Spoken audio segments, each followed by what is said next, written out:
60,000 रुपए बीघे वाली जमीन आज 2.5 करोड़ रुपए बिक रही है और तू अभी भी मान रहा है कि देश में कुछ किया ही नहीं मेरे लिए। ये स्वच्छ अभियान प्राइम मिनिस्टर साहब को चलाना पड़ रहा है। देश के लिए शर्म की बात है कि सरकार की अच्छाइयां अगर लोग देखने लग जाए ना। न्यूज चैनल पे गया था, मेरे को उन्होंने कहा सर प्लीज प्लीज प्लीज रुक जाओ।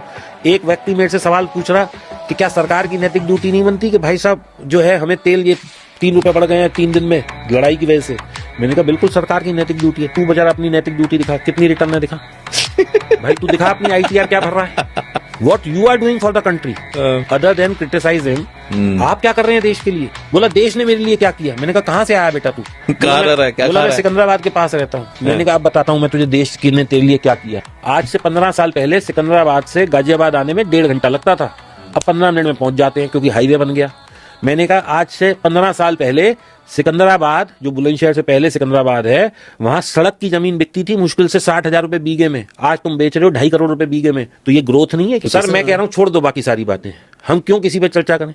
भाई तेरी 60,000 रुपए बीघे वाली जमीन आज 2.5 करोड़ रुपए बिक रही है और तू अभी भी मान रहा है कि देश में कुछ किया ही नहीं मेरे लिए। एक और बता रहा हूँ साहब, आज से 15 साल पहले लोग लाइट के लिए तरसते थे। हम नोएडा में 8-8 घंटे जनरेटर चलाते थे, आज 8 मिनट का भी कट नहीं है। तो ये आप प्रगति नहीं मानते इसे। रूरल इलेक्ट्रिफिकेशन, भाई साहब हर गांव में आज बिजली है, कोई ऐसा गांव नहीं है जहां बिजली नहीं हो। अभी मैं पटना गया था, मेरा एक सेशन होना था पटना से। मेरे को किसी ने कहा साहब अब गया चले जाओ, तो हम गया जी चले गए दर्शन करने के लिए। सुबह 4 बजे मैं जा रहा था, रास्ते में मेरे को प्यास लगी, मतलब चाय के लिए हम रुके। चाय वॉज ओनली 7 रुपीज। मैंने 100 का नोट दिया, उसने कहा नहीं साहब 100 रुपए मेरे पास खुले नहीं है, आप UPI कर दीजिए। भाई साहब गांव देहात में मैं UPI कर रहा हूं, ये ग्रोथ नहीं है। देखने वाला किस नजरिए से देख रहा है? देखने वाला नहीं है, आपको पॉजिटिव। मेरा सिंपल सा कहना है, love the country you live और live in the country you love. Sir मैं ये नहीं कहता मैंने क्या भरा, मैं क्या हूं। मैं सिंपल कहता हूं जो देश की आलोचना करते हैं, देश में रह के खुश नहीं है, मैं कहता हूं आप छोड़ दो सारी बात। बहुत कमियां हैं, होंगी कमियां। आप 5 लोग घर में रहते हो, वहां पे भी कमियां हैं। इतना बड़ा अंतर है। हम उस देश में रह रहे हैं जहां हमें लोगों को एजुकेट करना पड़ता है कि भाई साहब टॉयलेट खुले में मत करो, अपने घर के बाहर सफाई रखो। ये क्या प्राइम मिनिस्टर के काम है कहने के। ये स्वच्छ अभियान प्राइम मिनिस्टर साहब को चलाना पड़ रहा है। देश के लिए शर्म की बात है कि भाई साहब लोगों को हमें यहां तक कहना पड़ रहा है भाई टॉयलेट को साफ रखो, घर को साफ रखो, अपने आसपास का वातावरण साफ रखो।